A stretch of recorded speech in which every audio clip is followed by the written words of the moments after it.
Jadi tuan-tuan sekalian, saya perkenalkan kepada tuan-tuan Dr. Abdullah bin Jalil, pensyarah kanan Fakulti Ekonomi dan Muamalat Universiti Sains Islam Malaysia. Latar belakang pendidikan, ijazah sarjana muda daripada Universiti Yarmouk, ijazah sarjana master daripada UIA dan PhD Kewangan Islam daripada The Global University of Islamic Finance pada tahun 2019. Sekarang Dr. Abdullah jadi pendidik fatwa bagi Jabatan Mufti Negeri Sembilan sejak 2016.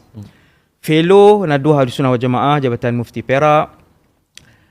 Pensyarah kanan di USIM dan doktor juga terlibat dalam bidang ini antara kepakaran Dr. Abdullah, bidang deradikalisasi dan rehabilitasi sejak tahun 2008, lagi lama dah.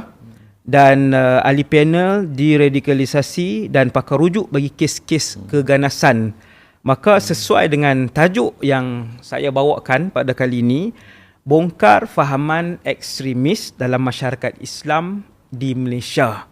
Memang orangnya lah yang kita bawa, yang dia terlibat sudah lama dalam bidang ni. Sebagai permulaan Dr. Abdullah, dalam sejarah Islam, keganasan atas nama agama ni sedikit bagi mukadimah. Terima kasih atas soalan tu Ustaz.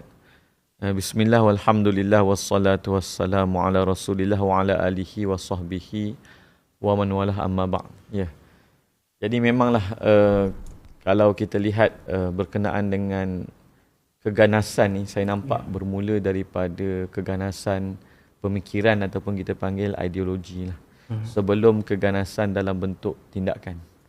Jadi kalau kita lihat dalam sejarah umat Islam bermula daripada golongan yang dipanggil sebagai Khawarij.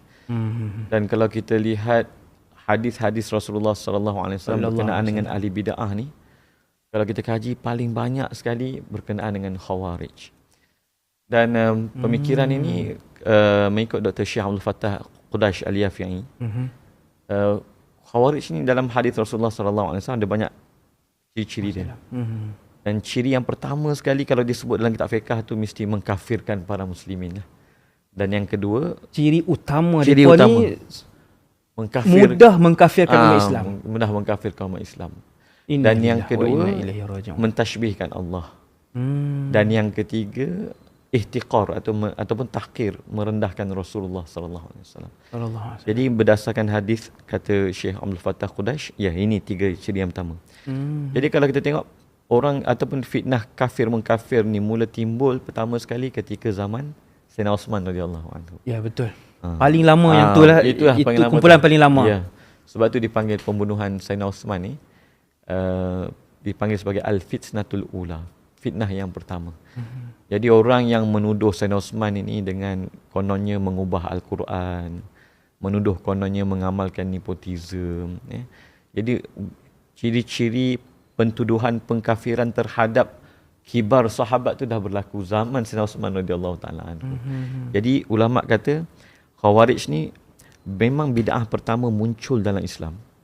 Tapi ada sebahagian penulis banyak mengatakan bahawa muncul pada zaman Sayyidina Ali.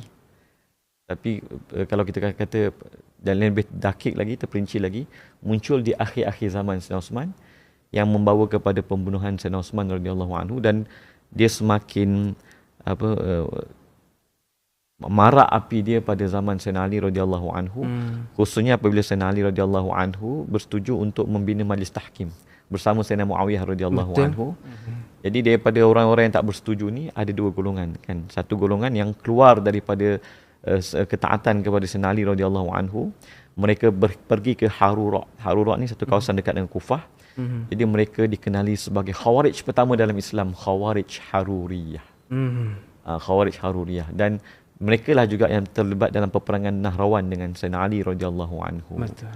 Jadi mereka juga membawa konsep yang sama, mengkafirkan Sayyidina Ali, mengkafirkan Sayyidina Muawiyah radhiyallahu anhu, mengkafirkan Sayyidina Muawiyah radhiyallahu anhu, mengkafirkan siapa yang terlibat dalam majlis tahkim dengan alasan la hukma illa lillah. Para sahabat ini telah memberi hukum kepada selain daripada Allah. Maka mereka ni telah menghukum dengan hukum selain Allah, telah jatuh kafir. Adakah disebab kejahilan? Ya, Doktor. Dia Memang betul. Ciri-ciri khawarij ni ataupun ciri-ciri golongan yang cepat mengkafirkan orang ni, ciri pertama memang jahil. Jahilan. Ciri pertama kejahilan, dan ciri yang kedua, mereka adalah orang-orang yang merasa ego pada diri sendiri. Ini memang ada dalam banyak hadis. Bahkan pengalaman saya berjumpa dengan orang-orang yang mempunyai pemikiran ekstremisme ni, dia memang merasa diri dia lebih baik daripada orang lain. Perasaan ego tu ada. Dan merasa betul. Ya, dia merasa diri dia lebih nak ikut Quran Sunnah, ataupun dia merasakan diri mereka sahajalah yang nak Quran dan Sunnah. Yang tu saya setuju. Ya. Orang lain seolah-olah tak nak ikut Quran dan Sunnah. Ya. Dia memang apa kita panggil, kisah ni memang ada dalam hadis Rasulullah SAW.